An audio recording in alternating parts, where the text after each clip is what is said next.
अस्सलाम वालेकुम। कैसे हैं आप सब? उम्मीद करती हूँ अल्लाह के फजल करम से आप खैर खैरियत के साथ होंगे, रिझान रहें, खुशआबाद रहें, हंसते मुस्कुराते रहें। अल्लाह पाक आपको हर किसी दुख मुसीबत परेशानी बीमारी से महफूज रखे, आमीन सुम्मा आमीन।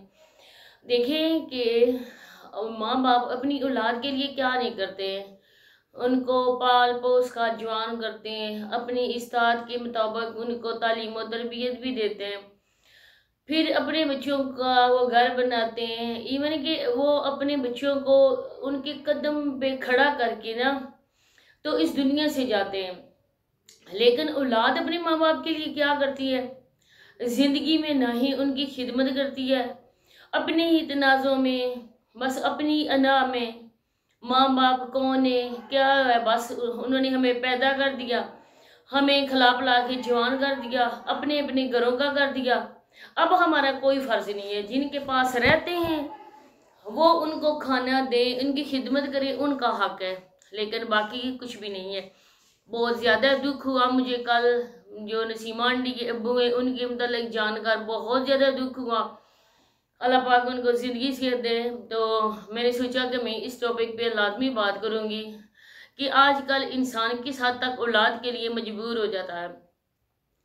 तो आप लोगों से रिक्वेस्ट है कि वीडियो को फुल वॉच करना है, स्किप नहीं करना। चैनल पे फर्स्ट टाइम आए चैनल को सब्सक्राइब भी कर दें, वीडियो को लाइक करें, शेयर करें, बेल आइकन को ऑल पे प्रेस कर दें ताकि नेक्स्ट वीडियो का नोटिफिकेशन आपको उसी टाइम मिल सके।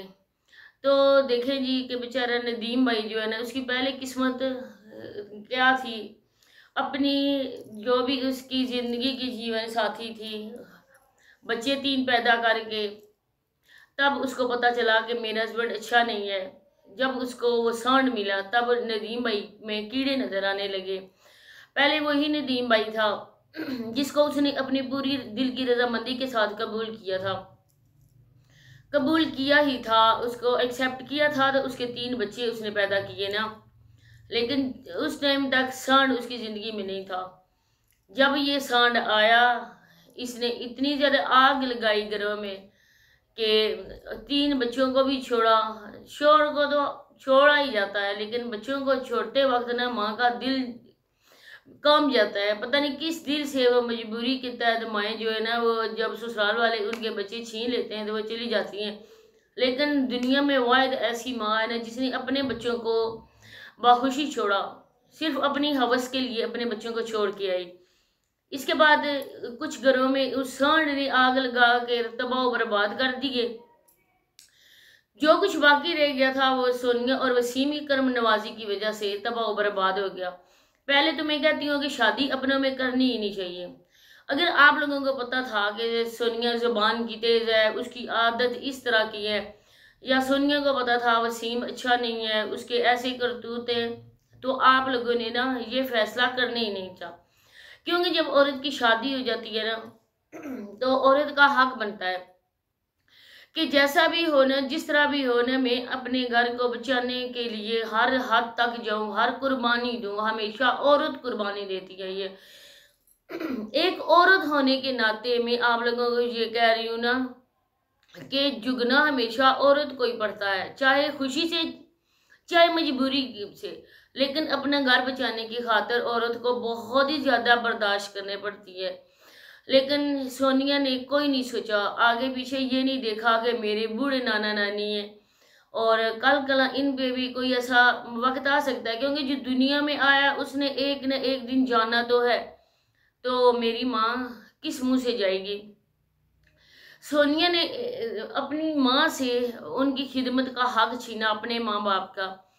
आज मैं आपको बताऊं कि जब मैंने इंफॉर्मेशन ली तो यही बताया गया कि ये बेचारे जो है ना बुजुर्ग गिरे थे। जिस तरह वसीम कल बता रहा था कि उनके जो वो तो बेचारा कह रहा था ना, पट कोले की जो हड्डी है ना उनकी, वो गिरने से ना वो टूट गई थी बैक से, और उसके लिए उनका ऑपरेशन हुआ था। डॉक्टर ने ये कहा था कि ये बहुत ज़्यादा कमज़ोर हैं, तो इनका ऑपरेशन जो है ना बहुत ज़्यादा रिस्की होगा। तो इन्होंने करवा दिया ऑपरेशन। चलो जी, ठीक किया, अच्छा किया उनके लिए। देखे सिकंदर भाई की माँ जो है ना, वो बेचारी दुख और अजाब झीलते झीलते इस दुनिया से चली गई है। उन्होंने कोई हॉस्पिटल उसको नहीं लेकर गए, कोई भी केयर नहीं की। जब भी दिल चाहता ये दोनों मियाँ बीवी लोगों के घरों में पहुंच जाते वीडियो बनाने के लिए कि इमदाद के कुछ पैसे आएंगे, या अपनी कोई जॉब होती उधर चले जाते। पीछे उस बूढ़ी के लिए एक औरत ही रखी गई थी जो इसका देखभाल करती थी। इसके अलावा जी अब इन लोगों ने अच्छा किया कि उस बेचारे बुजुर्गों के लिए इन्होंने इतना कुछ किया। तो ये है कि जब बहुत ज़्यादा बीमार थे, तकलीफ में थे, उनकी याददाश्त भी काम करना छोड़ गई थी, वो किसी को पहचान भी नहीं रहे थे, बातें भी नहीं कर रहे थे, तब इन दोनों बहनों में से कोई भी नहीं गया। न ही इन बहनों ने आके वीडियो में किसी को बताया कि हमारे अब्बू बहुत ज़्यादा बीमार हैं, आप लोगों ने दुआ करनी है या कुछ है। जब अब वो ठीक होगा और हॉस्पिटल से वापस भी आ गए, अब नसीमा आंटी को याद आ गई कि मेरा कोई बाप भी है और मेरा बाप बीमार भी है। नसीमा आंटी आगे जिस उनकी ज़ुबान जो है ना, उसका जो चाबी जिसकी है वो सोनिया के हाथ में है। जिस तरह सोनिया अपने माँ बाप को मजबूर करके उनसे वीडियो बनाती है, उनको बोलती है आप ये बोले, तो ये बहुत ज़्यादा बुरी बात है। क्योंकि मैं झूठ नहीं बोल रही हूँ, बल्कि कि इस बात के लिए भी मुझे 100% सच्ची इन्फॉर्मेशन मिली है। इसके अलावा अब मैं ये कहूँगी कि तस्लीम आंटी गई है उनके घर। तस्लीम आंटी का एक ही बेटा था, उसकी शादी में भी कोई नहीं आया। और देखोगे उसके जो पहले इन्होंने अपने भाई की बेटी के साथ रिश्ता शहजाद का किया हुआ था, वो औरत इन लोगों को एक आंख नहीं देखना चाहती। जिन्होंने भी रिश्ता करवाया उसका किरण का, उन सब को वो देख कर ना वो औरत कह रही है कि मैं इनकी शक्लें भी ना देखूं कि मेरी बेटी का रिश्ता छोड़कर इन्होंने किरण का रिश्ता करवाया है। अब जब वो औरत चली गई उनके घर, नसीमा आंटी उनके तस्लीम आंटी चली गई, तो नसीमा आंटी के लिए भी उन्होंने बोला था कि आप भी आओ, अगर आप आना चाहती हो, अपने अब्बू से मिलना चाहती हो, उनकी ज़िंदगी में बातें करना चाहती हो तो आओ, हमें कोई तुम्हें मना नहीं करेंगे, तुम्हें कोई घर से नहीं निकालेंगे, तुम्हारी मर्जी, किसी से बात करो किसी से बात ना करो। लेकिन नसीमा आंटी नहीं जा रही हैं, सिर्फ वीडियो की हद तक, सिर्फ अपने ऑडियंस के लोगों को की हमदर्दी समेटने की खातर नसीमा आंटी कल रो रही थी हमारे दुश्मनों ने हमारे साथ बहुत बुरा किया। दुश्मनों ने कोई नहीं किया बुरा, दुश्मन कैसे कर भी कैसे सकते हैं। सब कुछ इख्तियार अपने आप में होता है। अगर इंसान खुद अच्छा सच्चा हो ना, तो कोई उसका बाल भी बेगा वागा नहीं कर सकता है। लेकिन आप लोगों में इधर जो भी बन रहा है ना, जो भी हो रहा है ना, वो आप लोगों की गलती है।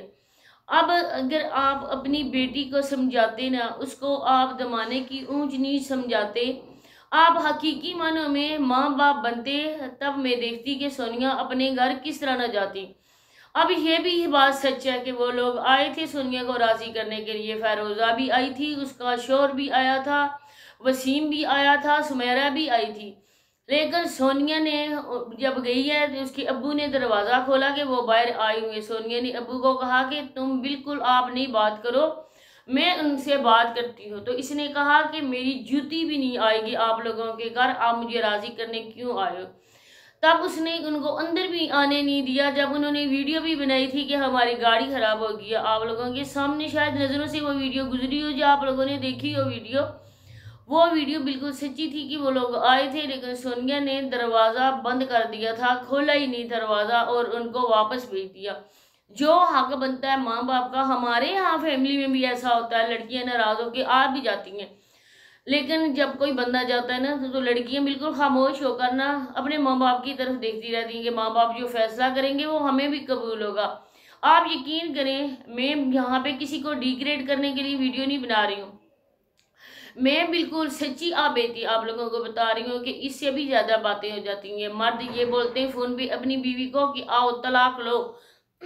अगर आपको तलाक लेने का शौक़ है ना, तो कान से मोबाइल लगाओ, मैं तुम्हें 3 तलाक़ें देता हूँ। इस तरह के लोग होते हैं ना कहने वाले। लेकिन फिर भी फैमिली मैटर ऐसा होता है कि फिर भी सुलझा लिए जाते हैं। तो सोनिया का भी कोई ऐसा इतना ज़्यादा केस भी नहीं था। जिस तरह की उसने वसीम ने वॉइस सुनाई थी, तो उस लिहाज से सोनिया ने उसको कहा कि मैं जूते की नोक पे रखती हूँ, तुम्हारे से मेरा जूता भी अच्छा है। और वसीम की जो बातें थी वो भी सोनिया ने सुनाई थी। अब वसीम जिस तरह कल गया हुआ था उधर कब्रिस्तान में, और वहाँ पे उसने कब्रिस्तान का थंबनेल पीछे था और उसने अपने दादा की लगा दी डीपी साथ, और अपने दादा की उसने डीपी लगा दी। तो यही तासुर था कि उन बेचारों के लिए भी वही जगह इन लोगों ने यही बताया लोगों को।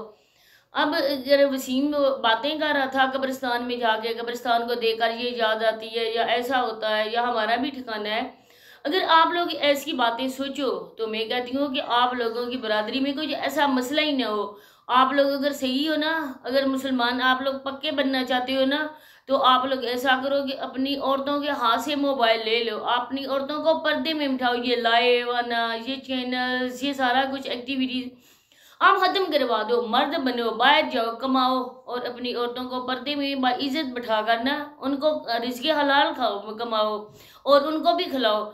लेकिन आप लोग मर्द, जब आप लोग मर्द ऐसा करोगे ना तो आपकी औरतों पे कोई इल्ज़ाम नहीं आएगा, क्योंकि औरतों को इस हद तक मजबूर करने वाले आप लोग हैं।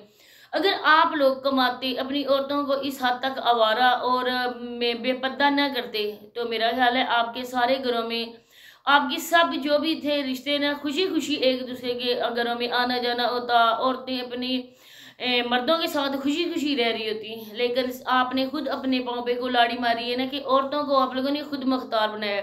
आप लोगों के जो हकूक थे वो आप लोगों ने अपनी औरतों को दिए, और जो औरतों के हकूक थे वो आप लोगों ने खुद लिए। क्योंकि जब आपकी औरतें लाइव आती हैं, आप चाय बना के खाना ट्रे में सजा के उनके आगे रखती है, जैसे एक बीवी अपने शोहर के आगे जाके रखती है, तो इसमें कसूरवार आपकी औरतों को भी ज्यादा नहीं माना जाएगा। लोग कहते हैं ना कि ये औरत ऐसी है, वो औरत ऐसी है, ये कुछ है, लेकिन मैं समझती हूँ ना कि औरत पहले गुनहगार नहीं है, गुनहगार उनके मर्द है। अब उसकी बेचारी की डेथ हुए 2-3 दिन हुए, लेकिन सोनिया की बहन सोनिया भी लाइव आई हुई थी, लेकिन मैंने अभी किसी की रिकॉर्डिंग वगैरह नहीं की। तो मैंने देखा था कि नजमा को भी लाइव आते हुए, जिसके घर में फौत की हुई है, और देखें कि जिनकी माँ फौत हुई है वो औरतें शादी पे जाकर डेली रूटीन वाली उधर वीडियो बना रही है। हमारे यहाँ तो नहीं ऐसा होता। अगर मैं यहाँ बात करूँगी तो कुछ मेरे बहन भाई भी शायद इस बात को कबूल ना करें, लेकिन ये होता है ना कि हमारे यहाँ 3 दिन के बाद जो सोम होता है, इसके बाद हम लोग हर जुमरात को भी करते हैं, दर्स वगैरह पे खाना देते हैं। हमारे जो भी आगे पीछे के रिश्तेदार हैं, जो भी गांव के लोग हैं ना, वो तकरीबन 35 दिन तक अफसोस करने दिन और रात में आते हैं।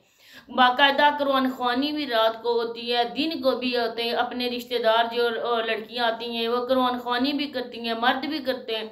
बाकायदा से पढ़ा जाता है, पढ़ाई की जाती है, कोई सोच भी नहीं सकता है। मेरी अम्मी, अल्लाह पाक उनको करवट करवट जन्नत नसीब करे, आमीन। मेरी अम्मी जब गई थी तो मेरी जो एक आफिया, मेरी जो भतीजी है ना छोटी, दूसरी तो मेरी माशाल्लाह बड़ी है, उसको तो मैं कभी वीडियो में नहीं लाऊंगी ना, तो छोटी जो है ना वो कभी कभी मेरी वीडियो में आती है। तो वो पीछे अम्मी की डेथ के बाद 1 साल की हुई थी। आप यकीन करें ना, मेरे अबू ने कहा था कोई बर्थडे नहीं है, कोई कुछ नहीं है, हम लोग नहीं सेलिब्रेट करेंगे। तो अबू ने कहा था कि अब कोई भी चीज़ ही है ना, खुशी के जब आएगा ना मौका तो मैं दिल से नहीं करूँगा, क्योंकि मेरी जो थी ना ज़िंदगी की साथी वो मुझसे बिछड़ गई है। तो आप यकीन करें ना, आप यकीन नहीं करेंगे कि मेरी अम्मी अबू के डेथ के बाद 4 साल हो गए दोनों को। हमने घर में अभी तक टेलीविज़न ऑन नहीं किया है, ना ही कभी फिल्म देखी है, ना ही कभी ड्रामे देखे, ना ही कभी गाना सुना है। आप यकीन करो कि ईद पे भी ना कपड़े वगैरह भी सिलाई करवाना, तो ईद की नमाज की कभी कि मैं पहन लेती हूँ। मैंने कभी ईद वाले दिन नया जोड़ा नहीं पहना है, कभी कभी मैं तैयार नहीं हुई हूँ। और न ही मैं जो है ना खुशी के साथ खाने वगैरह खाते हैं, क्योंकि जिनके साथ हमारी ईदें थी वो जब इस दुनिया से चले गए तो क्या हमारी ईदें, क्या हमारी खुशी, कुछ भी नहीं है। और अल्लाह पाक का लाख लाख शुक्र है, मैं करोड़ों बार शुक्र करती हूँ कि मुझ जैसी गुनहगार इंसान को भी अल्लाह पाक ने अपने माँ बाप की खिदमत का मौका दिया, और मैंने खिदमत भी की, दिलो जान से खिदमत भी की अपने माँ बाप की।